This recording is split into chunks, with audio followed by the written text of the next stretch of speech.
हाँ जी, तो आपकी सरकार आपके द्वार कार्यक्रम जो 30 अगस्त से 15 सितंबर तक होना है, उसके लिए जिला प्रशासन ने सभी प्रखंडों के सभी पंचायतों और नगर धनबाद जिला प्रशासन की ओर से आपकी योजना आपकी सरकार आपके द्वार कार्यक्रम को लेकर और जिला प्रशासन की ओर से तैयारियां की जा रही है।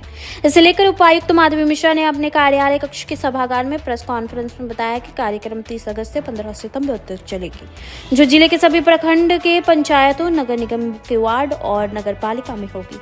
कहा कि कार्यक्रम में बहुत कम समय है, इसलिए जागरूकता के लिए क्षेत्र के चर्चित आम लोग और जनप्रतिनिधियों को भी जोड़ा गया है। इसके द्वारा भी आवेदन दिए जा सकेंगे। इस बार के कार्यक्रम में आपकी समस्या के साथ साथ आपकी स्थानीय समस्या को भी सुना जाएगा और समाधान किया जाएगा। साथ ही पिछले साल के आवेदन पर जो कार्य नहीं हुए उसे भी इस बार किया जाएगा।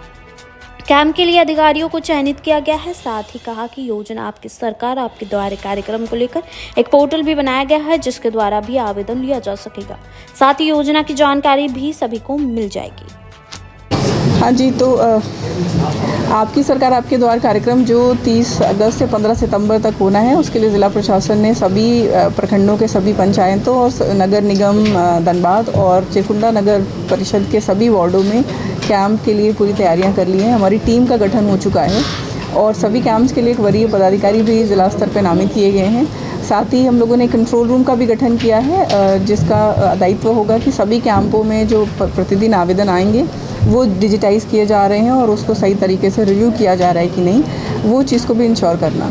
हम लोग सभी धनबाद की जनता से अनुरोध करना चाहते हैं कि आपके जब भी नियरेस्ट जो भी कैंप लगता है, चाहे नगर निगम क्षेत्र में चाहे पंचायतों में, वहाँ पे आप जाएं और चाहे वो योजना से संबंधित कोई आपकी शिकायत है या आपको लाभ नहीं मिला है या आपके ग्राम में आपके पंचायत में कोई आधारभूत संरचना से संबंधित कोई शिकायत है या फिर आपका व्यक्तिगत कोई ज़मीन से संबंधित भी कोई इश्यूज़ है, तो वो आप वहाँ पर दें ताकि हम लोग उसको ऑनलाइन एंट्री करके अगर संभव है तो तत्काल समाधान करके, अन्यथा हमारे पोर्टल पे उसको रिव्यू करके उसका समाधान करें।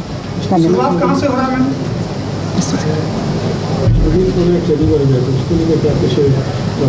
इलेक्शन का ट्रेनिंग नहीं, ट्रेनिंग देखिए, ट्रेनिंग जो हमारे AEROs का है वो 30 तारीख तक है, राइट। तो 31 से सभी मुख्यालय में हमारे वापस आएंगे। तो 1-2 दिन का जो कैंप है उसमें कोऑर्डिनेशन में कोई इशू नहीं है।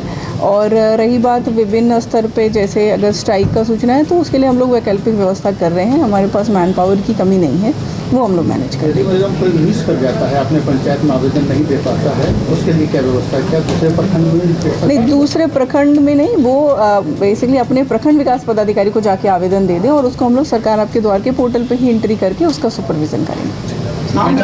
तीसरा चरण चल रहा है आपके सरकार के, पिछले 2 चरणों में अब तक क्या सक्सेस रेट और क्या कितना डाटा है? जिसे पिछले दोनों चरणों में धनबाद जिला की अगर हम बात करें तो मोर देन 90% हमारे एप्लीकेशन सक्सेसफुली डिस्पोज हुए हैं और जो अभी पेंडिंग है वो भी, जो जैसे अगर मान लीजिए 6 से 7% पेंडिंग अगर एप्लीकेशंस हैं तो वो अभी भी हम लोग डिस्पोज कर रहे हैं। फॉर एग्जांपल मान लीजिए किसी भी स्कीम के लाभुक अगर उन्होंने आवेदन दिया हुआ था तो उस अगर स्कीम का हमें टारगेट अभी प्राप्त हुआ है तो वो भी अभी भी हम उनको सैचुरेट कर रहे हैं। जिन स्कीम्स का टारगेट हमारा लास्ट ईयर मान लीजिए सैचुरेट हो चुका था तो हमने आपकी सरकार आपके द्वार कार्यक्रम के तहत एक जो प्रतीक्षा सूची बनाई थी उसी को प्रायोरिटी में इसमें टेकअप कर रहे हैं। तो वो जो बचे हुए भी 6-7% एप्लीकेशन है वो भी डिस्पोज ही समझिए, क्योंकि जैसे जैसे हमारे टारगेट्स आते हैं हम उनको इमीडिएटली प्रायोरिटी में लेकर के टेकअप कर रहे हैं।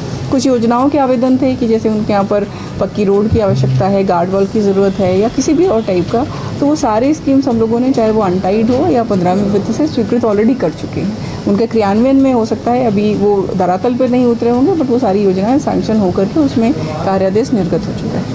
कहाँ से शुरुआत होगा मैम? प्रचार प्रसार का माध्यम क्या है? हम लोग का जैसे सभी ब्लॉक्स में अलग अलग जगह पर शुरुआत हो रहा है। तो ये जो लिस्ट आपको शेयर करी है DPRO ने, उसमें लिखा होगा जैसे धनबाद में पंचायत का नाम है अरलगढ़िया, वहाँ से शुरू हो रहा है। तो ऐसे ही अन्य ब्लॉक्स में अलग अलग जगह से माध्यम क्या प्रचार प्रसार कर लोगों तक ज़्यादा पहुँचे, जिसमें जनसंपर्क पदाधिकारी के यहाँ से इसमें बृहद प्रचार प्रसार किया जा रहा है। और आगे ब्लॉक स्तर पर जहाँ पर कैंप होना है वहाँ पर हम लोगों ने निर्देशित किया है कि वो लोग अपने लोकल लेवल पर ज़्यादा लोगों को प्रचारित करें। स्पेशली जैसे मैंने बताया कि शुरुआत के जो हमारे कैंप्स हैं उसमें हमें अधिक फोकस करने की आवश्यकता है। अग्निपुरा क्षेत्र में कई जगह बहुत सारी घटना हुई, गैस रिसाव की घटना हो रही है, दरिया सिंध मुख्य मार्ग में जगह गैस रिसाव घटना हो, उसको लेकर कुछ परमानेंट सोल्यूशन वगैरह बीसीसीएल का कैसे आदेश दिया गया? ये स्पेसिफिक केसेस पर तो मैं कमेंट नहीं करूंगी, बट जो बूद आसान के इन जनरल केसेस हैं उसको लेकर के लगातार हम लोग बीसीसीएल से भी संपर्क में हैं। उनकी टीम से, उनकी जो टेक्निकल टीम है, कल भी मेरी बात हुई है और हमने उन लोगों को बोला है कि जहाँ पर आपको लग रहा है कि ये पॉसिबल केसेस है वहाँ पे आप पहले से ही लोगों को वहाँ से हटाना शुरू करिए। और इस टेक्निकल टीम उनकी लगी भी हुई है। साथ ही साथ लेकिन लोगों से भी अनुरोध है कि आप ऐसी जगहों पर ना रहें जहाँ पर आपको संभावित है कि ये अग्नि प्रभावित क्षेत्र है, क्योंकि आप सभी को पता है कि बारिश के टाइम में वहाँ पर बूंद आसान की बहुत ही अधिक संभावना रहती है। तो आपकी जो जीवन है वो अधिक महत्वपूर्ण है। उसमें अगर बीसीसीएल के पार्ट पे जो भी कार्य करने की आवश्यकता है उसके लिए ज़िला प्रशासन लगातार उनको फॉलो कर रहे हैं। कुछ भी ऐसे क्षेत्र में जो लोग जाना चाहते हैं लेकिन जो कम्युनिकेशन गैप हो जाता है जिससे अधिकारी को जाना उस वजह से वो नहीं जा पा रहे। नहीं, अभी तो मुझे नहीं लग रहा है कि कम्युनिकेशन गैप हम लोग होने देंगे, क्योंकि अभी डिस्ट्रिक्ट एडमिनिस्ट्रेशन भी बहुत ही प्राथमिकता में इनको शिफ्ट कराने की कार्रवाई करेंगे। अभी क्योंकि बारिश का मौसम है उसलिए शायद ये स्पीड हमारी थोड़ी सी उतनी अपेक्षित नहीं है, बट इसके बाद पूरा मुहिम लगा करके जो जाने के इच्छुक हैं वो भी, और जो नहीं भी जाने के इच्छुक हैं, आप लोगों को मालूम होगा कि अभी जब हमारा रिवाइज्ड मास्टर प्लान अप्रूव होगा तो उसमें पैकेज में भी बहुत सारा रिवीजन होना है। तो उसमें ज़िला प्रशासन को उम्मीद है कि उससे हम लोग ये जो शिफ्टिंग का प्रोसेस है इसको ज़्यादा तेज़ी से बढ़ा पाएंगे। मैडम, प्रधानमंत्री वहाँ पे हम लोगों ने जांच करी, ठीक है। जो जांच में जो भी सही गलत पाया गया वो कमेटी ने उसमें डिसीजन लिया है। अभी भी अगर कोई कंप्लेन है तो वो भी हम लोग एड्रेस कर रहे हैं, जो भी जैसे कंप्लेन आ रही है, ठीक है, वैसे हम लोग एड्रेस कर रहे हैं। और हमारे यहाँ से उसका जो एप्लीकेशंस आए थे उसको जितने अभी तक आए थे वो डिस्पोज भी कर दिए गए, तो उसको उस चीज़ का लाभ नहीं मिला है। इसमें कोई योजनाएं यदि ऐसी होंगी जिसका कि अगर अभी हमारे पास टारगेट सैचुरेशन है तो वो हम लोगों ने उसको वेटिंग लिस्ट में उन लोगों को डाला। जैसे पिछले साल जो सरकार आपके द्वार में आवेदन आए वो इस बार के वेटिंग लिस्ट में जो डले हुए थे उनको हम लोगों ने विभिन्न योजनाओं में इस वित्तीय वर्ष में सैंक्शन किया है। तो इसी प्रकार से अगर कहीं पर लक्ष्य पूर्ण हो चुका होगा तो वो हम लोग वेटिंग लिस्ट बना करके उनको आगामी वित्तीय वर्ष के लिए या किसी वजह से अगर हमें इसका एडिशनल टारगेट्स भी मिलते हैं तो वो हम लोग उसी हिसाब से उनको इस योजना से आच्छादित करेंगे। इसमें जो भी हमारे कैंप्स लगेंगे उन कैंप्स के लिए सभी दिनों के कैंप के लिए एक वरीय पदाधिकारी भी नामित किया गया है जो जिला स्तर के हैं। उनका कार्य वहां पर जाकर के उसका सुपरविजन करना होगा, जिसमें कि हमारा सबसे पहली प्राथमिकता ये है कि किसी पर्टिकुलर योजना को लेकर के बहुत डिमांड रखी तो उसको भी कंसीडर किया गया, क्योंकि उसका रीजन ये है कि बहुत बार जो वरीय पदाधिकारी होते हैं वो मुख्यालय स्तर पर बहुत व्यस्त होने की वजह से हम लोग वहाँ तक जा नहीं पाते।